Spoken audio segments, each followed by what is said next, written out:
Mkoa na taifa kwa ujumla tupo kwenye zoezi hili muhimu la chanjo ya ugonjwa wa polio kwa watoto wetu. Chanjo hii ni kwa ajili ya kuzuia watoto wetu kupoza.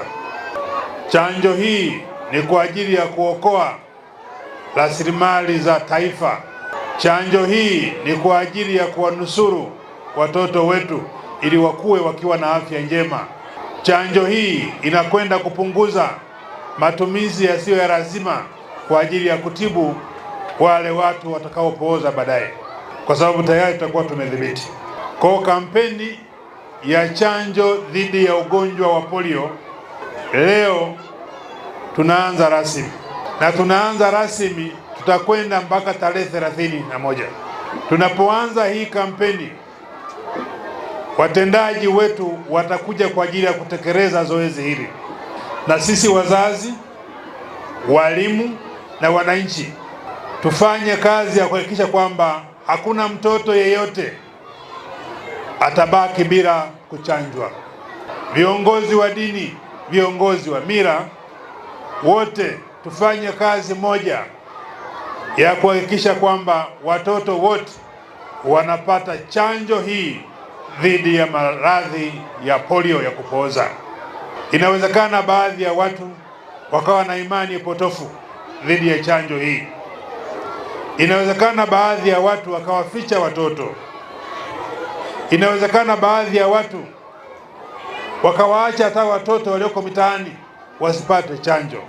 Ndugu zangu, chanjo hii ni Mheshimiwa Rais mwenyewe kwa huruma zake na upendo wake na upole wake kwa Watanzania.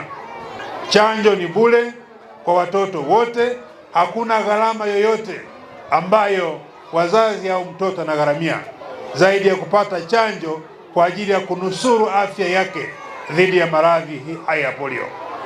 Kwa hiyo kupitia hadhira hii ni wasihi sana wana Arusha, wilaya zote za mkoa wetu wa Arusha kuhakikisha kwamba chanjo ya polio kila mtoto anaipata vilivyo. Wataalamu wamejipanga mkoa mzima na wilaya zote. Waheshimiwa wakuu wa wilaya wote wamejipanga kusimamia hili zoezi kuhakikisha kwamba linakamilishwa kwa ufasaha. Niwaombe sana wananchi, wataalamu wanapokuja kwa ajili ya zoezi hili tuwape ushirikiano mzuri, na niwaombe wakuu wa wilaya wote, makatibu tawala, wakurugenzi, simamieni vizuri na hakikisheni kwamba hakuna mpotoshaji yeyote ambaye anakuja kuwapotosha wananchi wa Tanzania na kuleta hasara kwa watoto wetu baadaye. Na kama kuna mtu atajitokeza, chukueni hatua za kisheria, kwa sababu huyu atakuwa ndio mbaya wetu kwa ajili ya watoto wetu. Kesho ya watoto wetu inajengwa leo. Kesho ya watoto wetu kiafya ili iwe bora inajengwa leo. Mtoto ukimlea vizuri, ukampa afya, matibabu bora, ukampa chanjo zote, baadaye atakuwa ni nguvu kazi nzuri kwa maendeleo ya taifa letu. Kwa kupitia hadhira hii ni wasihi sana mkuu wa mkoa wetu CPA Amos Gabriel Makalla, Mheshimiwa Rais wetu Dr. Samia Suluhu Hassan hawatatamani hata kusikia jambo lolote ambalo litakwenda kudhoofisha kasi hii ya kusaidia na kuokoa kizazi chetu cha kesho.